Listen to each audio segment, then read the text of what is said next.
Buntag mga igsoon, yan o sab kita alang sa pagpamalandong sa kinabuhi, alang sa kabag-uhan ini.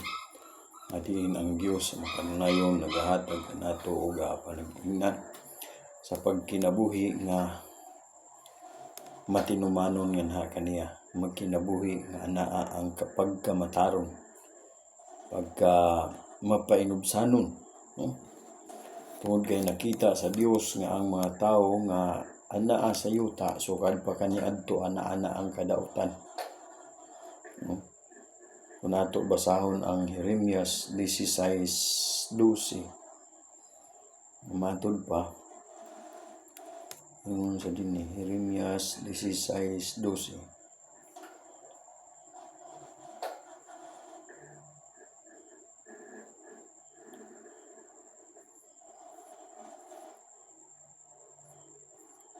Ingon siya sa 12.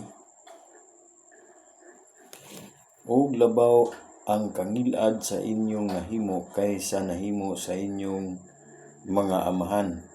Kay ania karon kamong tagsa-tagsa nagasunod sa katig-a sa inyong dautan nga mga kasing-kasing nga mao nga kamo wala man nagpatalinghog kanako. So ang Dios sa makanunayon nagahatag kanato og pagpahinumdom, paghangyo nga unta mobalik nga kaniya og makabaton sa kinabuhi nga walay katapusan. Ingon siya, busa bumalik kamo aron kamo mabuhi. Sumala sa sinulat ni Ezekiel sa Ezekiel 18:32. Kay nganuman sukad pa kaniadto sa panahon pa ni Noe sa wala pa ang lunok, nakita na sa Dios ang kadautan sa tao. Ingon siya sa Genesis 6:5, matug ba niya dinhi? Og nakita ni Jehova ang pagkadautan sa tao sa yuta dako og ang tanang pagpalandong sa mga hunahuna sa iyang kasing-kasing lunlon, mga kadautan lamang gihapon, no? So nakita ni sa Dios sukad pa kaniadto. Ngani pa man iyaha nga gihatagan og paghukom, laglagon ang mga tao, no? Ngano man nakapabasol sa Dios ngano nga gihimo niya ang tao, tungod kay ang tao nga iyang gihimo sumala sa iyang panagway, sumala sa Genesis 1:26 nga matugban niya buhaton nato ang tao sama sa atong panagway, putli, walay buling, walay mansa, no? Muna ang pag-umol sa Dios kang Adan ug ni Eva, wala sila'y buling, wala sila'y mansa, wala pa ang sala niadto nga panahon.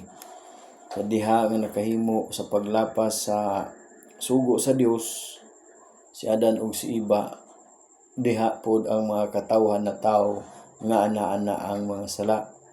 Munang ingon sa sinulat ni Salmista David sa Salmo 51:5 nga gipanamkon ako sa akong inahan sa sala, no?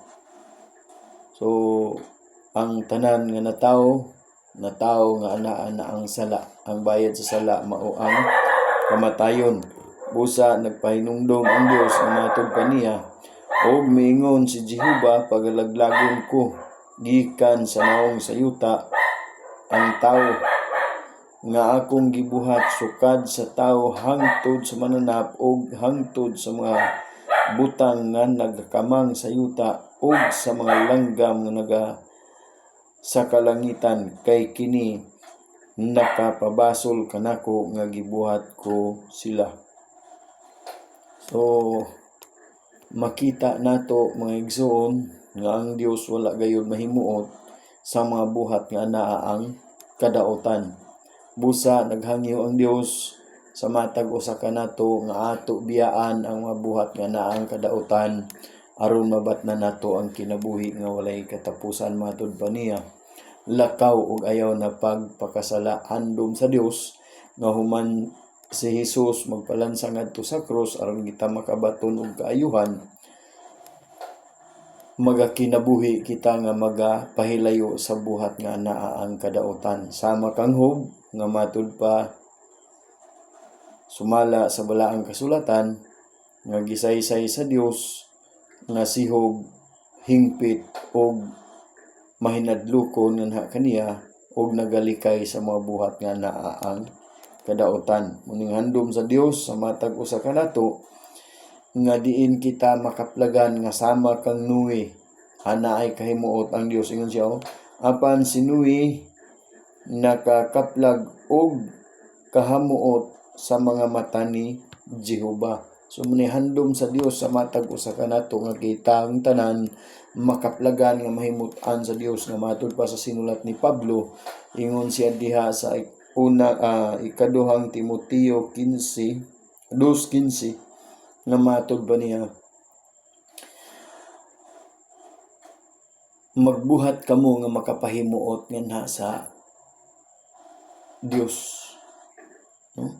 Nga walay bisan sa iyahang mga buhat walay ikasaway, no? Unay nindot kayo mga igsoon kay nganuman handom sa Dios nga sa atong pagkinabuhi walay ikasaway diha sa iyang atubangan ang ato ang mga binuhatan, no?